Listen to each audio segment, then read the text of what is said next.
तो आदाब, नमस्कार, गुड इवनिंग, सत श्री अकाल। एक बार फिर तमाम लोगों को स्वागत है क्राइम तक की कहानी के इस एपिसोड में। उम्मीद है पूरी फैमिली अच्छी होगी, अपना ख्याल रख रही होगी। पिछले 2-3 दिनों से देश के तमाम न्यूज़ चैनल पर, अखबारों में एक तस्वीर छप रही है। हालांकि प्राइम मिनिस्टर नरेंद्र मोदी ने बहुत पहले 8 नवंबर को, आपको याद होगा, अचानक आकर देश को चौंका दिया था जब उन्होंने कहा था कि 500 और 1000, 500 एंड थाउजेंड्स के नोट जो है अब वो एक लीगल टेंडर नहीं है, कागज़ के टुकड़े होकर रह गए। इसलिए ताकि लोग घरों में छुपा कर, सहेज कर, रिश्वत लेकर न संभाल कर रखें। लेकिन सरकार ऐलान कुछ करती है, सरकारी कर्मचारियों को उन कागज़ के टुकड़ों से शायद अब भी उतना ही प्यार है, और वही कागज़ के टुकड़े जब तब हमारे सामने दिखाई देते हैं। और ऐसे ही करोड़ों रुपए, करीब 19 करोड़ कैश, एक IAS अफसर, उनके चार्टर्ड अकाउंटेंट CA के घर से, और अब उनके हस्बैंड। तो ये सारी चीज़ें सामने आ रही है। 22 साल पहले हिंदुस्तान के तमाम अखबारों में एक स्टोरी छपी थी, एक तस्वीर छपी थी, एक नाम छपा था। 22 साल बाद फिर से तमाम अखबारों में एक नाम छप रहा है, एक तस्वीर छप रही है।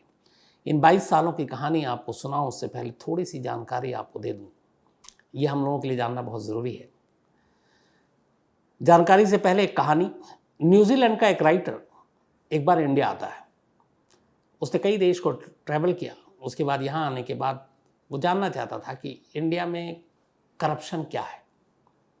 अलग अलग इलाकों में घूमता है, मंदिरों में जाता है, दरगाहों पर जाता है, गुरुद्वारे में जाता है, कई और धार्मिक स्थानों पर जाता है, स्कूल कॉलेज में जाता है, सरकारी दफ्तरों में जाता है, पूरे भारत का भ्रमण करता है और फिर वापस न्यूजीलैंड लौटता है। उसके बाद वो एक किताब लिखता है। जब वो किताब पब्लिश हुई, पूरे देश में फिर उस किताब को, बल्कि दुनिया में पढ़ा गया। उस किताब में उसने लिखा कि इस पूरी दुनिया में अगर उसके हिसाब से कोई सबसे ज़्यादा भ्रष्ट, करप्ट, जहाँ पे सबसे ज़्यादा रिश्वत, वो भारत है। अब अगर आप लिस्ट के हिसाब से जाएं, रैंकिंग के हिसाब से जाएं, तो शायद ये गलत है, इतना भी बुरा नहीं है। लेकिन जो चीज़ें उसने किताब में लिखी वो बड़ी गहराई वाली थी। उसने लिखा कि हिंदुस्तान में लोगों के अंदर बचपन से ही एक तरह से रिश्वत लेने और देने की बातें आ जाती हैं, शायद उनके खून में ही। और ये शुरुआत घर से ही होती। मैंने पहले भी शायद कहा है कि घर से ये होती है कि बच्चों को कहा जाता है कि अगर तुम इम्तिहान में अच्छा नंबर लाओगे तो तुमको हम घड़ी देंगे, साइकिल देंगे। ये एक तरह का रिश्वत है। इसका भगवान और मंदिरों में और आप फिर मज़ारों पर या दरगाहों में जाकर कि हमारी ये मांग, हमारी ये मन्नत पूरी हो जाएगी तो हम ये इतना चढ़ाएंगे, इतने पैसे चढ़ाएंगे, इतने जेवर चढ़ाएंगे। तो ये सारी भी एक तरह से भगवान को और खुदा को रिश्वत है।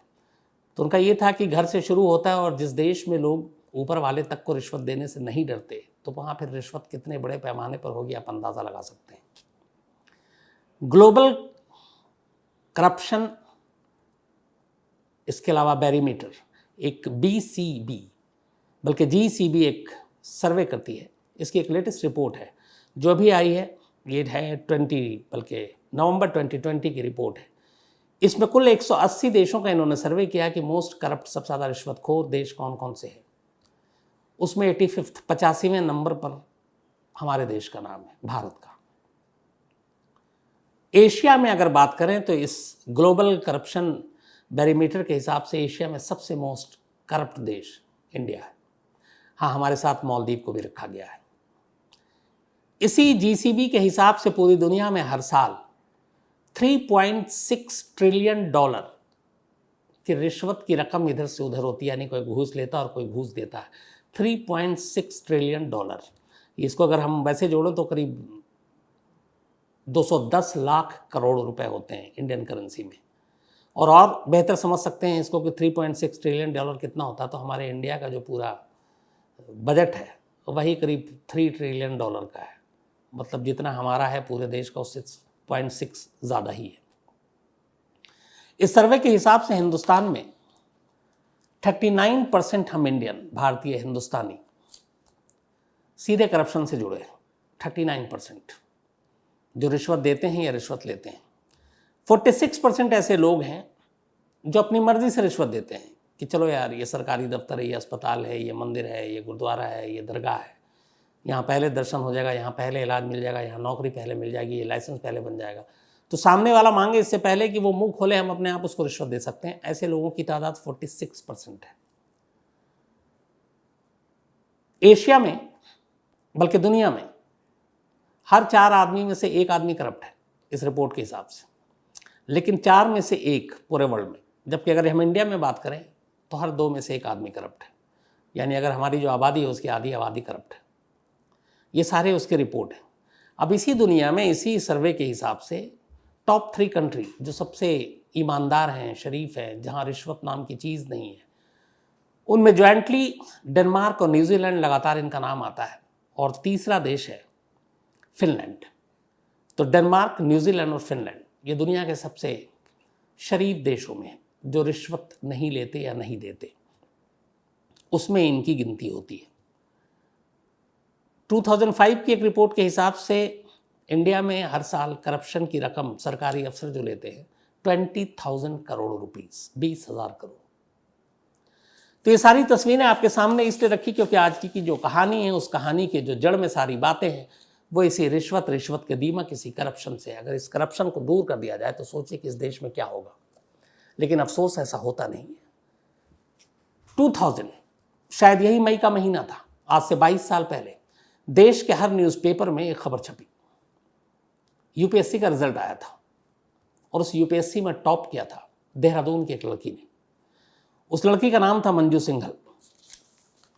देहरादून की एक लड़की, बेहद होशियार, पढ़ने लिखने, बल्कि पूजा सिंघल, सॉरी माफ़ कीजिएगा, पूजा सिंघल।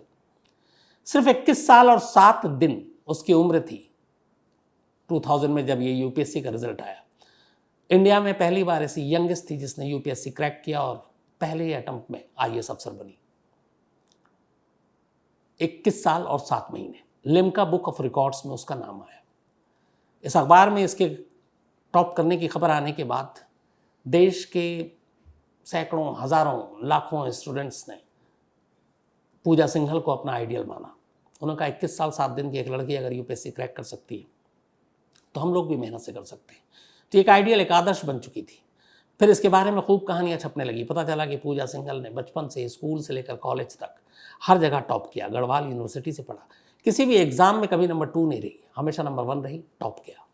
और यही सिलसिला उसने यूपीएससी में भी बरकरार रखा और टॉप की। टॉप करने के बाद इसको झारखंड कैडर मिला। यूपीएससी के एग्ज़ाम में, आईएएस में जो होता है, आपको पता है कि उसकी अलग अलग कैटेगरी होती है। एक आईएफएस होता है, इंडियन फॉरेन सर्विस, फिर आईएएस होता है, इंडियन एडमिनिस्ट्रेटिव सर्विस, फिर आईपीएस होता है, इंडियन पुलिस सर्विस, इसके बाद आईआरएस, फिर बाकी चीज़ें आ जाती हैं। तो कैडर मिला झारखंड का, झारखंड में पोस्टिंग हुई। हज़ारीबाग में पहली बार, हज़ारीबाग में पूजा सिंघल पहुंच के अपना काम संभालती हैं। ज़िंदगी के इम्तिहान में तो कामयाब रही पूजा सिंघल की। उस वक्त और भी बहुत तारीफ हुई थी। कहते हैं कि पूजा सिंघल के पिता की मौत कम उम्र में ही हो गई। अपने रिश्तेदारों, दुनिया की परवाह किए बिना पूजा सिंघल ने अपनी माँ को फोर्स किया और कहा कि आपकी पूरी ज़िंदगी पड़ी है। और पूजा सिंघल ने अपनी माँ की दूसरी शादी कराई। एक भाई भी है जो बिजनेसमैन है। इसके बाद अब पूजा सिंघल की ज़िंदगी झारखंड में, वहाँ पे एक आईएएस के तौर पर काम करना शुरू किया। वहाँ पे सबसे पहले वो एसडीओ बनी, सब डिविजनल अफसर, और हज़ारीबाग में पोस्टिंग हुई। पहले ही पोस्टिंग में उस वक्त भी बड़ा काम किया, बेहतरीन। स्कूली किताबें जो फ्री में बच्चों को दी जानी चाहिए तो उसको बेचा जा रहा था। जाकर पूजा सिंघल ने जब वहाँ की इंचार्ज बनी तो उसको क्रैक किया, इस घोटाले को पकड़ा, बड़ी तारीफ हुई। धीरे धीरे और जगह पे जब पोस्टिंग हुई तो वहाँ पे भी अच्छा काम किया। नई एक आईएएस अफसर, जोश सब कुछ था, बेहतरीन काम कर रही थी। इसी दौरान में फिर एक झारखंड के कैडर के ही एक और आईएएस अफसर से दोस्ती होती है पूजा सिंघल की, जिनका नाम था राहुल पुरवार। दोनों में फिर प्यार होता है, दोनों शादी कर लेते हैं। लेकिन ये शादी 3 साल तक ही चल पाती है, फिर दोनों में मनमुटाव होता है और 3 साल के बाद पूजा और राहुल दोनों अलग हो जाते हैं। वक्त बीतता है, अब 2007 का टाइम आ जाता है। धीरे धीरे तरक्की करके अब वो अंडर सेक्रेटरी बन जाती हैं। इसके बाद उन्हें फैमिली प्लानिंग, हेल्थ सेक्टर, अलग अलग डिपार्टमेंट में, अच्छे डिपार्टमेंट में पोस्टिंग मिलती जाती है। ज़िंदगी सब ठीक चल रहा था। इसी दौरान में एक शख्स, एक कारोबारी, एक बिजनेसमैन जो बिहार का ही रहने वाला था, अभिषेक झा, वो उस वक्त ऑस्ट्रेलिया में था। फेसबुक पे दोनों की मुलाकात होती है, दोस्ती होती है। फिर वो इंडिया आता है, रांची में जब रहता है, रांची में एक वो जिम ज्वाइन करता है और उसी जिम में पूजा सिंघल भी जाती हैं। जिम में अब दोनों की मुलाकात होती है, मुलाकात प्यार में बदलती है। फिर वक्त के बाद दोनों शादी कर लेते हैं। शादी करने के बाद अभिषेक झा की किस्मत और जाग जाती है। धीरे धीरे वो बहुत तेज़ी से रईस होते जाते हैं। फिर वो एक हॉस्पिटल खोलते हैं पल्स। इस हॉस्पिटल को बनाने में कहते हैं कि करीब 130 करोड़ से ज़्यादा का खर्च हुआ था, 130 करोड़ से ज़्यादा। ये सब कुछ चल रहा था, सब कुछ ठीक ठाक था।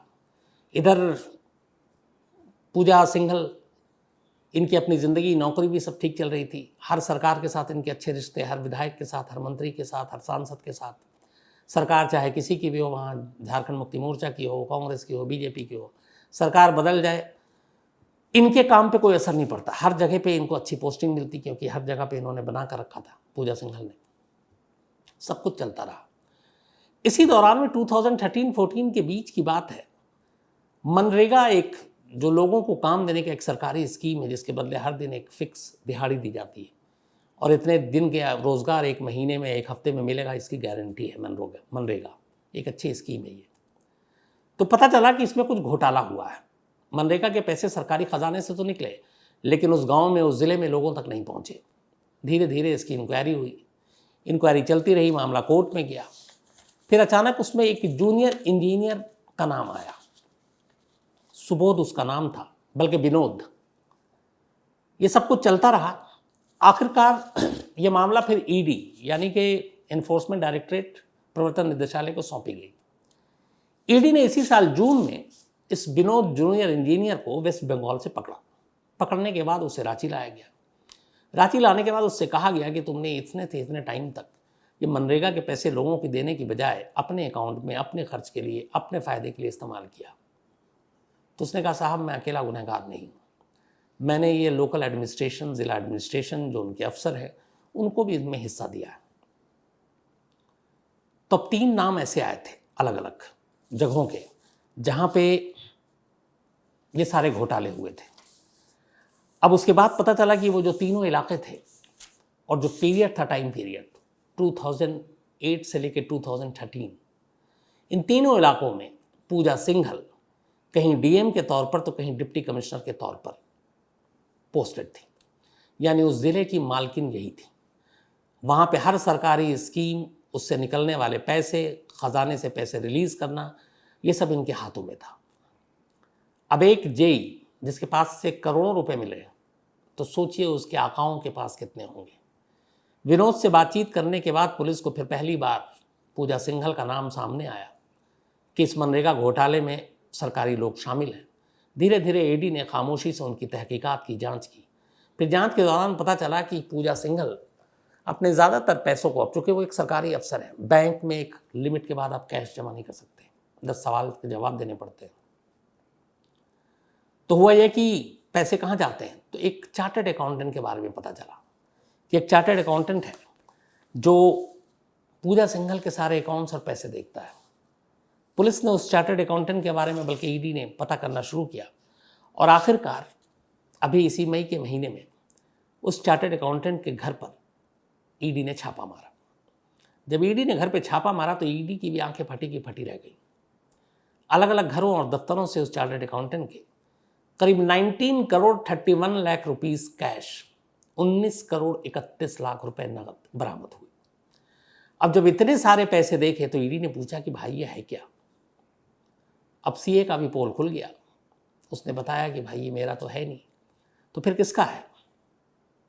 फिर नाम आया आईएएस अफसर पूजा सिंघल। अब इसके बाद 2 दिनों तक पूजा सिंघल को बुलाकर पूछताछ की गई। पूछताछ के बाद सही जवाब मिले नहीं, तो वेडनेसडे यानी कल शाम को आखिरकार झारखंड से एक बड़ी खबर आई। खबर पूजा सिंघल की गिरफ्तारी की। ईडी ने पूजा सिंघल को गिरफ्तार कर लिया। अब गिरफ्तारी के बाद उनसे पूछताछ हो रही है। ये तो कहानी का सिर्फ एक पहलू है। अब जब उनसे गिरफ्तारी के बाद पूछताछ हुई, सीए के पास से इतने सारे कैश मिले, इसी दौरान में एक और जानकारी मिली कि रांची में एक आलीशान हॉस्पिटल है जिसका नाम है pulse hospital, super speciality hospital है ये, और रांची के बेहतरीन हॉस्पिटल्स में से कहते हैं कि ये सबसे ऊपर है। इस हॉस्पिटल के मालिक कोई और नहीं बल्कि इन्हीं पूजा सिंघल के हस्बैंड अभिषेक झा है, जो पूजा सिंघल से शादी करने के बाद, उनकी ज़िंदगी में आने के बाद पता नहीं कैसे अचानक अमीर से अमीर बनते गए। अब उस हॉस्पिटल की कुंडली खंगाली गई तो पता चला कि यह हॉस्पिटल जब बना था तब इसके बनाने की जो कीमत थी, जो लागत थी, वो करीब 130 करोड़ रुपीस थी। लेकिन दिखाया यह गया कि बैंक से करीब 23 से 30 करोड़ के बीच में लोन लिया गया, लेकिन वो कौन कौन से बैंक है अभी ये भी क्लियर नहीं है। बट अगर 30 करोड़ तक लोन ले भी गया तो बाकी के 100 करोड़ कहाँ से आए? अब उसमें कहा गया कि इस हॉस्पिटल के साथ कुछ लोग जुड़े हुए हैं, कुछ कंपनी जुड़ी हुई है। उन कंपनियों के कागज़ निकाले गए, वो सारी कंपनी फर्जी निकली। मतलब वो कागज़ पे तो है, असलियत में नहीं है। तो अब ये 100 करोड़ कहाँ से, ये हॉस्पिटल कैसे बना? अब ये सवाल और इस जवाब दोनों पति पत्नी को देना, एक IAS अफसर को और एक उनके कारोबारी पति को। ईडी ने जो अब तक की इन्वेस्टिगेशन की उसके हिसाब से ये जो आम लोगों के पैसे, गरीब लोगों के पैसे, मनरेगा जैसे फंड के पैसे, अलग अलग स्कीम, एक तो वहाँ पे वो खनिज यानी कि माइनिंग्स में, इन सब की भी वो इंचार्ज रही। और झारखंड में आपको पता है कोयले और इन सारी चीज़ों का और खदानों का कितना पैसा है, काला पैसा। तो ईडी के हिसाब से अलग अलग जगह पे पोस्टिंग के दौरान अंधाधुन पूजा सिंघल ने पैसे कमाए रिश्वत से। मतलब रिश्वत का दीमक उन्हें पूरी तरह से चाट चुका था एक तरह से। और उन पैसों को आप क्या करें, बैंक में रख नहीं सकते। इधर उधर कुछ बेनामी संपत्ति खरीदी, कुछ बिहार में, कुछ बंगाल में, कुछ झारखंड में, कुछ महाराष्ट्र में, कुछ दिल्ली में, कुछ उत्तराखंड में, और ये सब अलग अलग लोगों के नामों पर। इसके अलावा उन्होंने ज़्यादातर पैसे इस हॉस्पिटल में इन्वेस्ट किए, ये दिखाते हुए कि 30 अलग अलग मालिक हैं इस हॉस्पिटल के, 30 अलग अलग कंपनियां हैं जो इसमें पैसे लगाती हैं और ये उन्हीं के पैसों से अस्पताल चल रहा है। लेकिन हकीकत ये है कि ये सारे पैसे जो थे ये इनकी रिश्वत की कमाई के थे जो ये अपने पति को देते थे और पति वो उस पैसे को लगाता था।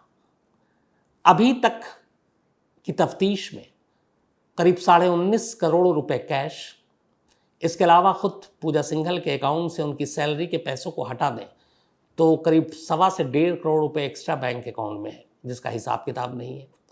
150 अलग अलग प्रॉपर्टीज़ के डॉक्यूमेंट्स मिले हैं जिनकी कीमत करोड़ों के अरबों में हो सकती है। इसके अलावा बहुत सारे अलग अलग फर्जी कंपनियों के पेपर्स मिले हैं जो कागज़ पे हैं, असलियत में नहीं है। कुल मिलाकर ये जो रिश्वत का खेल है ये करोड़ों में नहीं अरबों में जाता है। ईडी अब जांच कर रही है, ईडी के अभी वो शिकंजे में है। हो सकता है जल्दी उनके पति की भी गिरफ्तारी की खबर आ जाए, हालांकि वो सरकारी अफसर नहीं है। लेकिन इस पूरी कहानी ने, इन तस्वीरों ने 2 दिनों से जो खबर आ रही है उसका अफसोसनाक पहलू ये है कि देश की एक सबसे यंगेस्ट, जिसका लिम्का बुक ऑफ रिकॉर्ड्स में नाम आया, जिसने यूपीएससी का एग्ज़ाम क्रैक किया, 21 साल 7 दिन की उम्र में IAS अफसर बनी। शुरुआत में उसने बेहतरीन काम किया जिसके लिए तारीफ़ें हुई।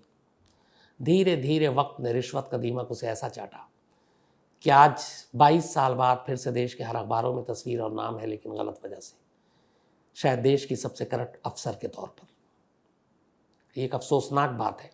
मैं बहुत सारे ऐसे यूपीएससी के IAS या IPS अफसर से मिलते हैं, ख़ासतौर पर जो नए नए ज्वाइन करते हैं, और जब उनसे बात करता हूँ, ये जब वो तैयारी कर रहे होते हैं तो हमेशा यही कहते हैं कि हमें आना है, देश के लिए कुछ करना है, ईमानदारी से करना है, और बहुत सारे करते भी हैं। लेकिन नामालूम बहुत सारे लोगों को क्या होता है कि जब वो सिस्टम का हिस्सा बनते हैं और इस पेशे में आते हैं तो फिर देखते ही देखते वो सारी ईमानदारी गायब हो जाती है और फिर वो बेईमान हो जाते हैं।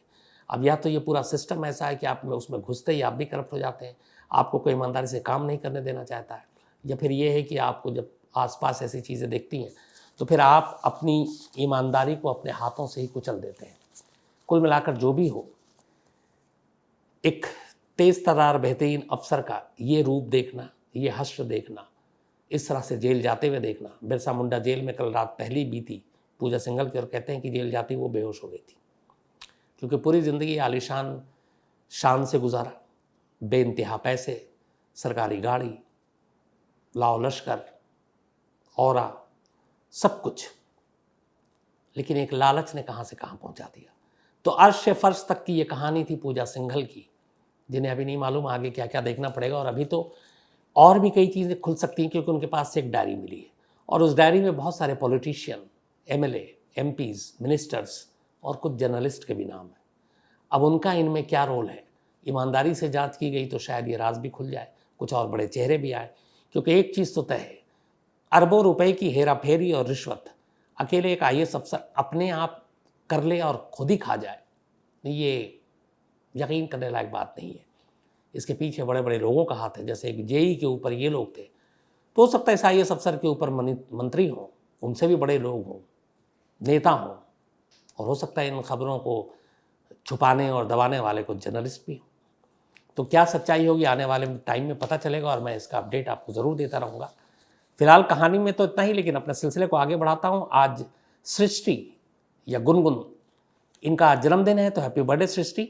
और राजकुमार जी ने भेजा है, इनकी बिटिया है। इसके अलावा सिद्धांत त्यागी का भी आज जन्मदिन है, तो हैप्पी बर्थडे सिद्धांत।